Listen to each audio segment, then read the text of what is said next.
Today's Bible reading is 3 John and Daniel chapters 11 and 12.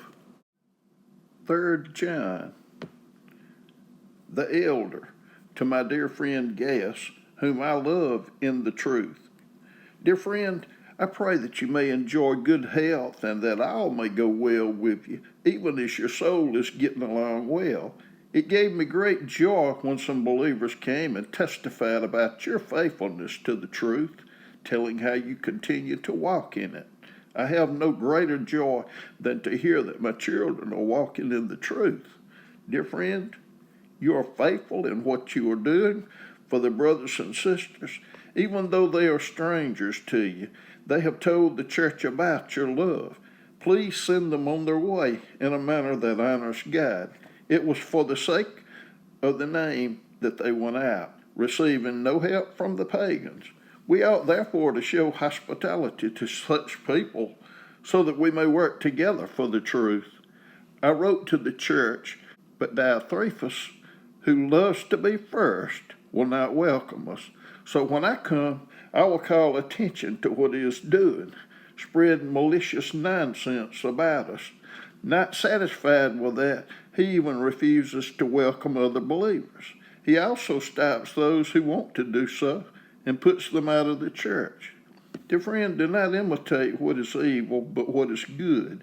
Anyone who does what is good is from God. Anyone who does what is evil has not seen God.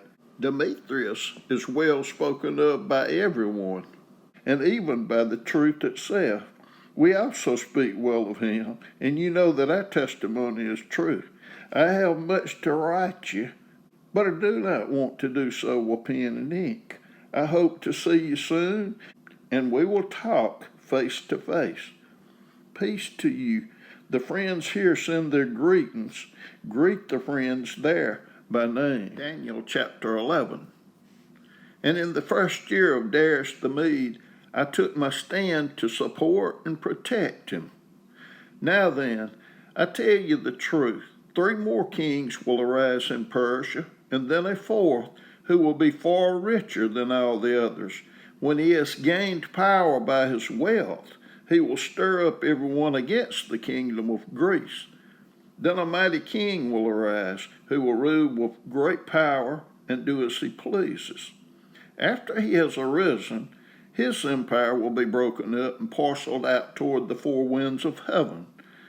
It will not go to his descendants, nor will it have the power he exercised, because his empire will be uprooted and given to others.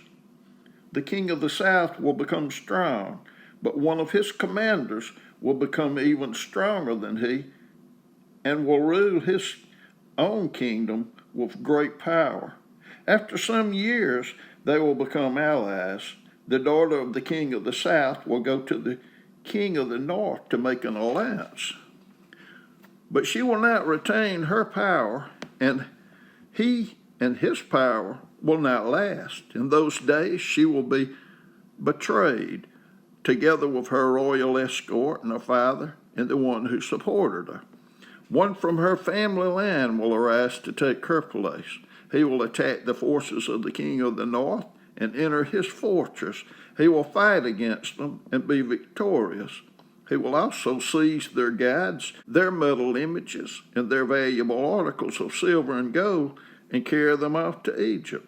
For some years he will lead the king of the north alone. Then the king of the north will invade the realm of the king of the south, but will retreat to his own country. His sons will prepare for war and assemble a great army, which will sweep on like an irresistible flood and carry the battle as far as his fortress. Then the king of the south will march out in a rage and fight against the king of the north, who will raise a large army, but it will be defeated.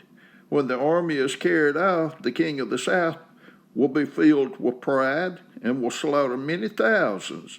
Yet he will not remain triumphant, for the king of the north will muster another army, larger than the first, and after several years he will advance with a huge army fully equipped. In those times, many will rise against the king of the south. Those who are violent among your own people will rebel in fulfillment of the vision, but without success. Then the king of the north will come and build up siege ramps and will capture a fortified city.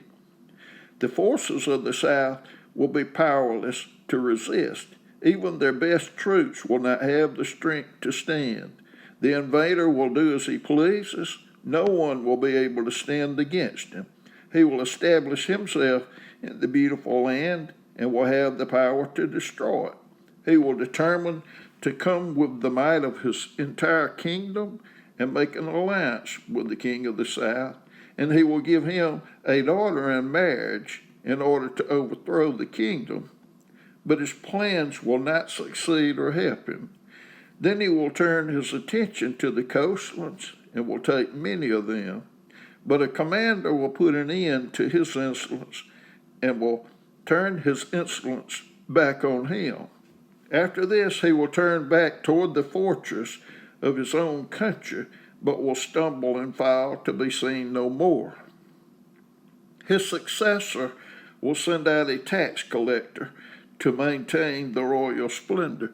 In a few years, however, he will be destroyed, yet not in anger or in battle. He will be succeeded by a contemptible person who has not been given the honor of royalty. He will invade the kingdom when its people feel secure, and he will seize it through intrigue. Then an overwhelming army will be swept away before him. Both it and a prince of the covenant will be destroyed. After coming to an agreement with him, he will act deceitfully, and with only a few people he will rise to power. When the richest provinces feel secure, he will invade them and will achieve what neither his fathers nor his forefathers did. He will distribute plunder, loot, and wealth among his followers. He will plot the overthrow of fortresses, but only for a time. With a large army, he will stir up his strength and courage against the king of the south. The king of the south will wage war with a large and very powerful army, but he will not be able to stand because of the plots devised against him. Those who eat from the king's provision will try to destroy him. His army will be swept away, and many will fall in battle. The two kings, with their hearts bent on evil, will sit at the same table and lie to each other, but to no avail, because an end will still come at the appointed time. The king of the north will return to his own country with great wealth, but his heart will be set against the holy covenant. He will take action against it and then return to his own country. At the appointed time, he will invade the south again, but this time the outcome will be different from what it was before. Ships of the western coastlands will oppose him, and he will lose heart. Then he will turn back and vent his fury against the holy covenant. He will return and show favor to those who forsake the holy covenant. His armed forces will rise up to desecrate the temple fortress and will abolish the daily sacrifice. Then they will set up the abomination that causes desolation. With flattery, he will corrupt those who have violated the covenant, but the people who know their God will firmly resist him. Those who are wise will instruct many, though for a time they will fall by the sword or be burned or captured or plundered. When they fall, they will receive a little help, and many who are not sincere will join them. Some of the wise will stumble so that they may be refined, purified, and made spotless until the time of the end, for it will still come at the appointed time. The king will do as he pleases. He will exalt and magnify himself above every god and will say unheard of things against the God of gods. He will be successful until the time of wrath is completed, for what has been determined must take place. He will show no regard for the gods of his ancestors or for the one desired by women, nor will he regard any god but will exalt himself above them all. Instead of them, he will honor a God of fortresses, a God unknown to his ancestors. He will honor with gold and silver, with precious stones and costly gifts. He will attack the mightiest fortresses with the help of a foreign god, and will greatly honor those who acknowledge him.